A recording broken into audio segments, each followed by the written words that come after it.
This is ZNS Total Sports.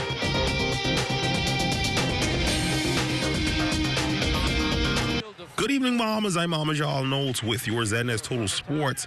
Well, they are calling it the Motown Miracle. This after Buddy Hield hit a shot for the ages yesterday to lift the Kings to victory over the Detroit Pistons. It was a game that Sacramento had trailed for almost the entirety, but a late run almost single-handedly carried out by Hield allowed the Kings to come back and steal it with 3:26 left and the Kings down 7. Buddy went nuclear. He scored 15 of Sacramento's final 17 points, including a miraculous one-footed leaning three-pointer after bobbling the inbounds pass to beat the buzzer and win the game outright. The original play call by the coach would have seemed to call for Buddy to throw the ball to a cutting Willie Cauley-Stein, who was left wide open with the lane to the basket. But after Buddy mishandled the pass, he was forced to throw up a shot. Of course, it helps when the guy shooting the ball is one of the best shooters in the NBA. He'll finish up the game with 35 points, including 7 triples, and the game winner to give the Kings the 103-101 win. More basketball news. The NPWBA resuming last night with some action at the D.W. Davis Gym.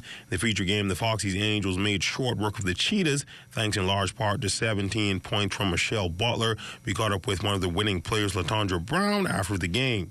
The first half, we were playing too flat. We were basically trying to preserve our energy. But the second half, we came out and realized that we needed to push harder, play harder. A close game sometimes doesn't work in your favor, so we just had to pull away. She is also confident that her team can win it all this year. First part of the season, we were not coming out consistently. We had 6, 7 players. Now, after the half, we have more consistent players, so we are getting our chemistry together and putting the team together. The team is really good. We have a balance, a real good balance, a real good chemistry going on right now. We can make it to the championship, probably win. Well, hundreds of persons, both locally and internationally, competed for bragging rights this morning in the 2019 edition of Marathon Bahamas, which has become the preeminent endurance event of the country. For the non-start, runners took to the streets of Nassau, running through downtown and then traversing the bridge to see who would come out on top. We caught up with the top overall male winner, Nacho Hernandez, and female winner, Alice Henley, after the race was done. Yeah, that was the one job I kind of had, like I said myself. I knew I had to run faster than the 111, which it was the course striker. And then from there, we just played it off and went along with it. I'm racing next weekend, the Miami half. So today I wanted to be a little conservative with everything in general, with my pace and everything.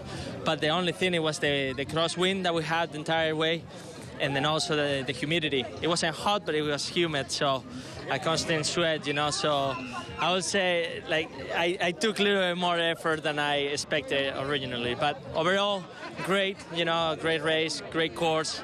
I love the bridges and all that technical parts as well.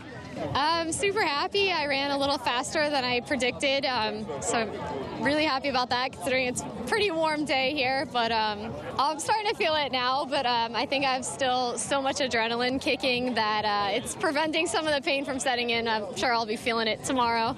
And for Troy Seymour, the first Bahamian to cross the line, he said the victory was especially sweet after having rehabbed for injury. I started the relay for the Royal Bahamas Defence Force team, some of these fine gentlemen behind me. And when I finished the first leg, then I continued on to the half and came in as the first Bahamian. Well, for this season, I was coming off an injury. I had a leg injury a few months back, so I came in at 132, which is pretty good considering that I had an injury for about a month. But it's not my best work, but it's good for now, and it pulled me through. As a team, we came off the cuff, basically. We performed pretty well. I believe that we came in third. Some of the guys was just walking down, some of the other contestants, but we're the best in the country, so you expect nothing less. In soccer news, our news team caught up with two of the coaches of the Dynamos Football Club to see how their season has been going thus far. For this season, I think the biggest things we look for is growth and player development. I mean, obviously, it's nice when you're playing in games to be able to score a few goals. That's always nice. The kids enjoy that. But we really want them to grow and develop in terms of technical skills. It's been progressing well. I mean, obviously, with young boys, it takes a little bit of time, a little bit of talking, a little bit of patience, and eventually they do get there. I'll say we have about 20 young girls inside the club right now in the under 13 age group. Well, it was very challenging at first. I must say, teach me a lot of patience to be with them. Because right now we have a fairly young team. We are in the rebuilding stage to get them back to the standard where we used to be. Well, that the kids they will continue to put in the work. And come next season, preparation for the future. Come next season, we'll probably put in a better showing in the league with other teams that in the league right now. And that's been a look at sports on this Sunday. A quick check on weather is up next.